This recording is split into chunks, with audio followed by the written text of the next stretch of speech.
Assalamualaikum warahmatullahi wabarakatuh. Alhamdulillahirabbil alamin. Qala Allah Ta'ala fi kitabihil karim, a'udzu billahi minasyaitonir rajim. Wa ma khalaqnas samaa'a wal arda wa ma bainahuma la'ibin. Wassalatu wassalamu ala nabiyyina Muhammadin wa ala alihi wa ashabihi wa ummatihi ajmain.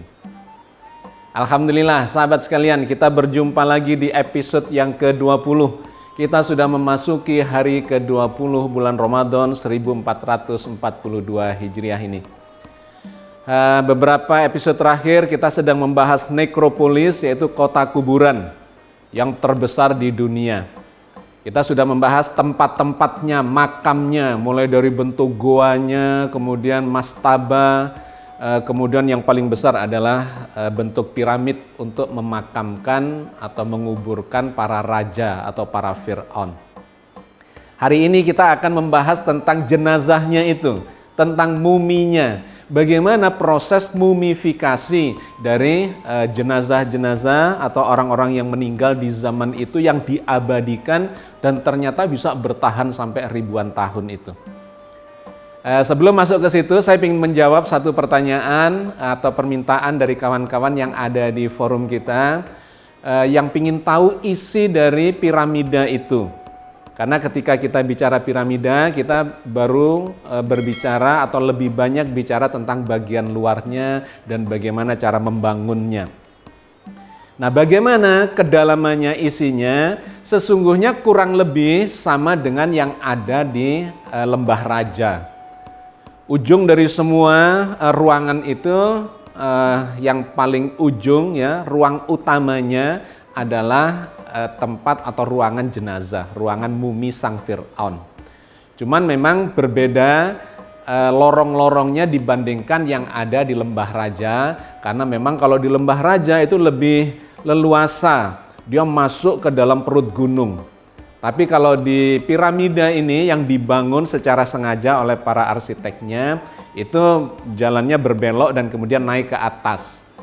Jadi dari pintu gerbangnya piramida itu di bagian bawah, itu ada bagian yang menurun dulu. Menurun, kemudian ada tanjakan naik. Nah, di situ kemudian ada ruang semacam galeri agung istilahnya ya, ruangan yang agak besar, yang serbaguna, bisa untuk menempatkan segala macam benda-benda bawaan atau kesayangan dari yang dimakamkan di situ. Setelah itu naik lagi ketemu dengan ruangan jenazah atau mumi permaisurinya. Dan kemudian naik lagi, ada tingkatan lagi, ruangan di atasnya itu adalah tempatnya sang Fir'aun ya, ruang utamanya. Di sana ada Chamber of the King yang menjadi tempat dari mumi utama, yaitu raja atau Fir'aun yang dimakamkan di piramida itu. Saya pernah masuk yang di Giza itu dan agak riskan ya, agak berbahaya karena ruangannya atau lorongnya itu sempit ya, hanya cukup untuk satu orang atau ya longgar sedikit. Dan ketika yang masuk banyak, itu kita masuk ke kedalamannya, itu sangat berbahaya karena kandungan oksigennya tidak cukup banyak. Jadi waktu itu saya sempat lemas karena begitu masuk sampai ke kedalaman, kemudian banyak orang di sana, itu oksigennya kurang. Saya merasa kok saya lemas ya. Saya baru sadar bahwa ini di kedalaman sekitar 30 meter dari pintunya, dan di sana banyak orang yang kemudian juga berkeringat dingin karena lemas itu. Saya segera kembali lagi, dan itu sebetulnya riskan ya, karena harus berjalan naik lagi dalam kondisi kekurangan oksigen. Jadi gemetaran kita sesampai di luar, barulah alhamdulillah kita hampir saja terjebak dan bisa meninggal karena lemas kekurangan oksigen di dalamnya. Jadi itu seringkali jadi bahan kajian bahwa ada jebakan-jebakan tertentu di dalam piramid itu. Salah satunya adalah kadar oksigen yang sangat rendah yang bisa menyebabkan seseorang meninggal karenanya. Oke, sahabat sekalian, saya kira tergambarkan ya sedikit tentang ruangan itu.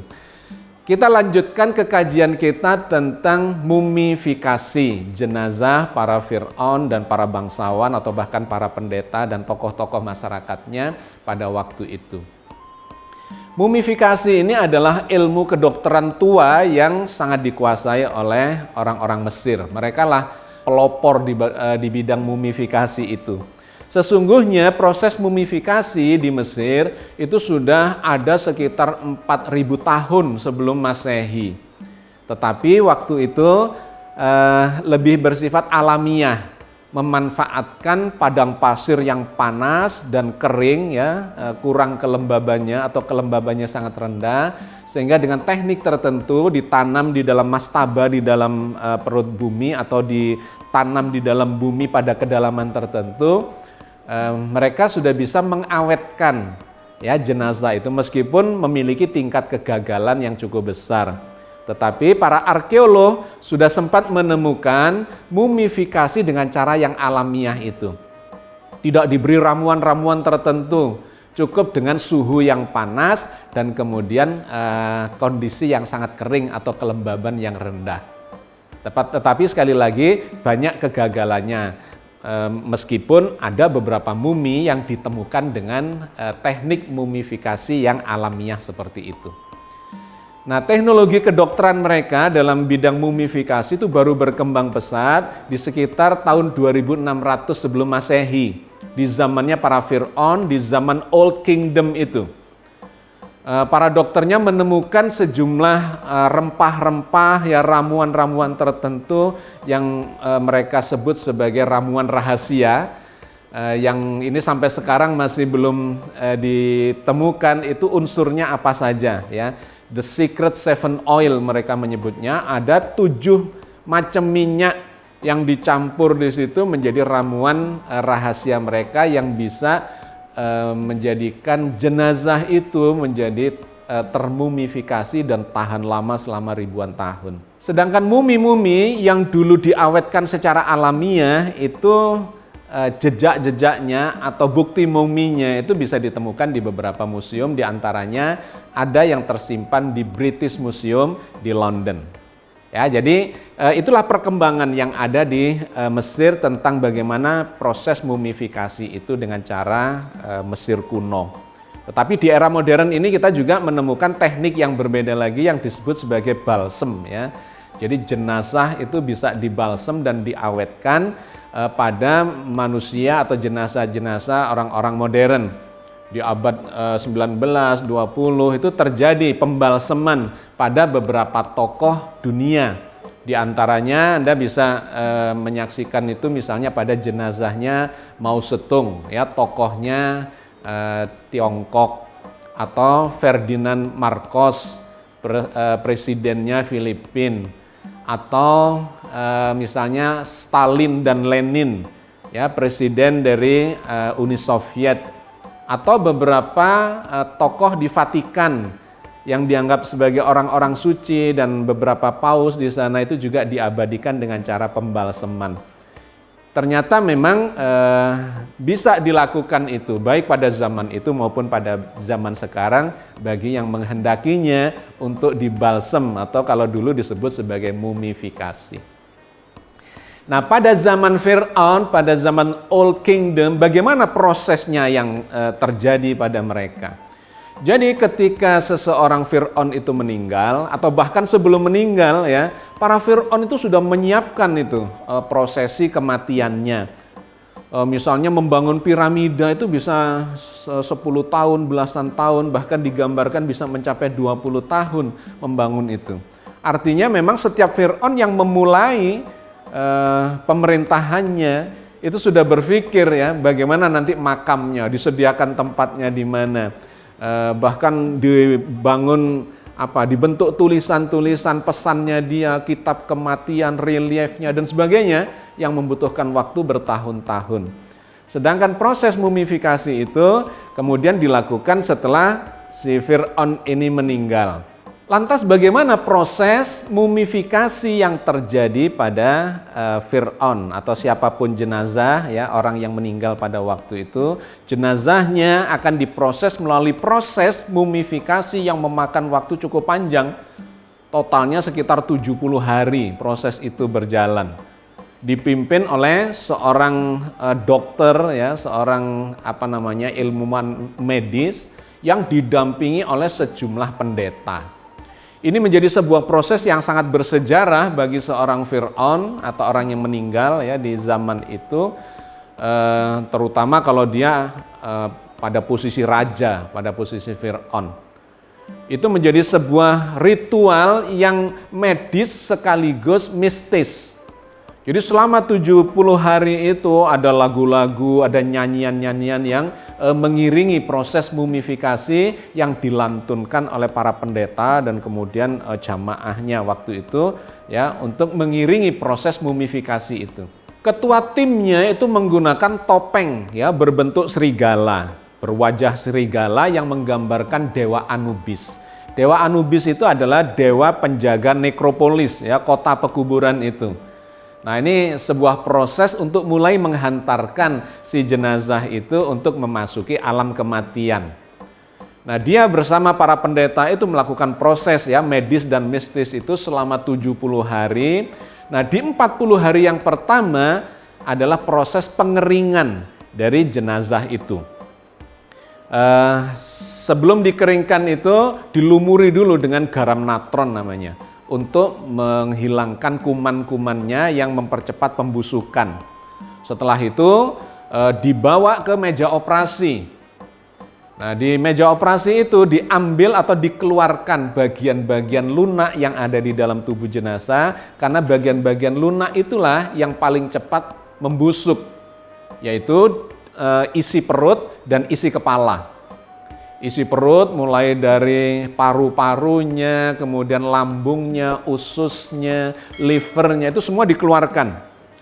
Diwadahi di dalam vas-vas gitu ya, ada 4 vas yang mewadahi itu. Paru-parunya sendiri, kemudian lambungnya sendiri, ususnya sendiri, dan livernya sendiri.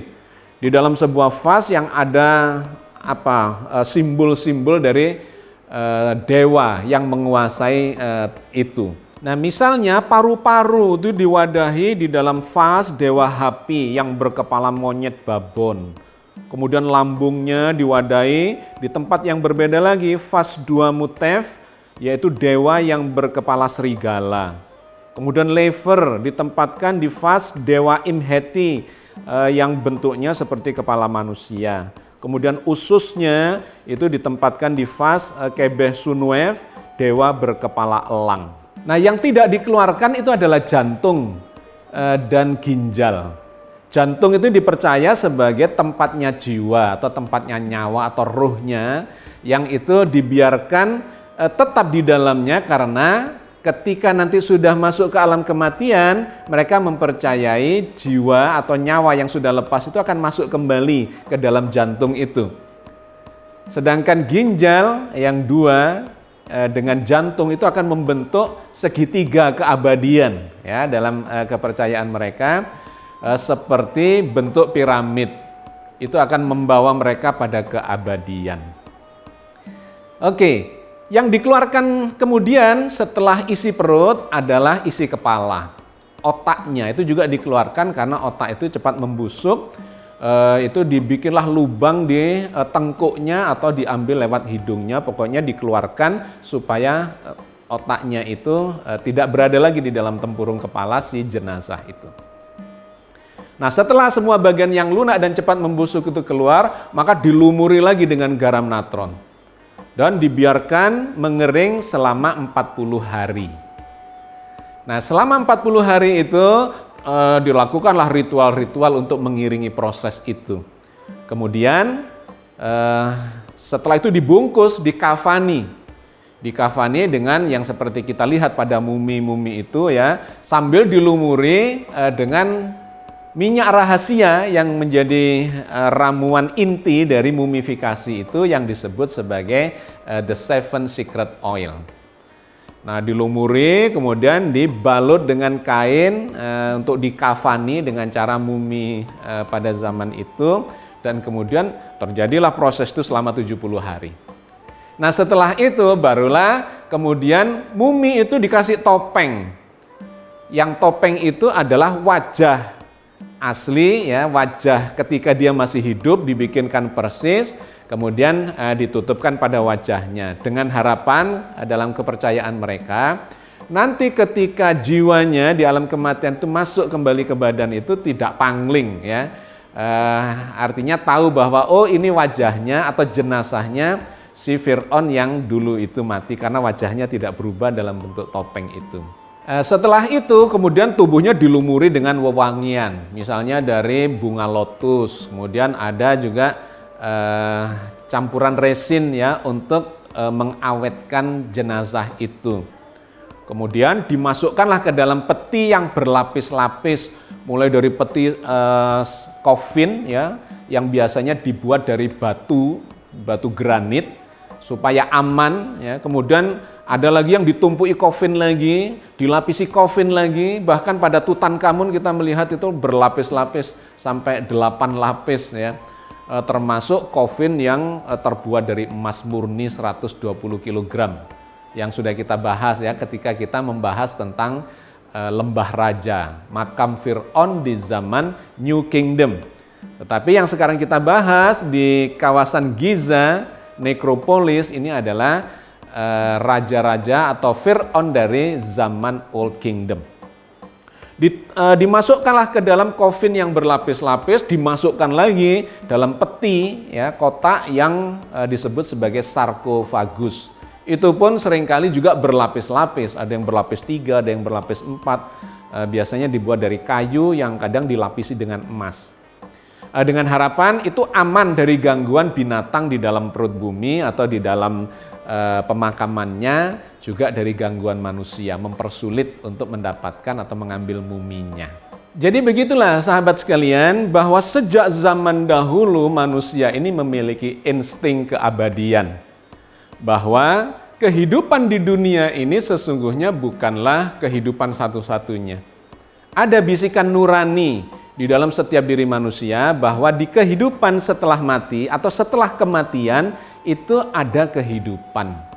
Di mana kita harus mempertanggungjawabkan segala perbuatan kita. Tidak hanya di dalam Islam, di dalam berbagai agama, bahkan di kalangan-kalangan yang agamanya kepercayaan, agama pagan ya, yang mereka hanya merasakan animisme, dinamisme misalnya, yang merasakan kekuatan alam di sekitarnya. Mereka memiliki insting itu, nurani, bisikan nurani bahwa hidup tidak hanya akan berakhir di dunia dengan kematian, melainkan ada kehidupan setelah kematian. Karena itu fitrah kita. Maka Islam pun memesankan itu ya, berpesan kepada kita semua bahwa hati-hati. Kematian itu bukan akhir dari kehidupan kita, karena setelah itu kita akan mempertanggungjawabkan segala perbuatan kita di dunia ini di kehidupan setelah mati.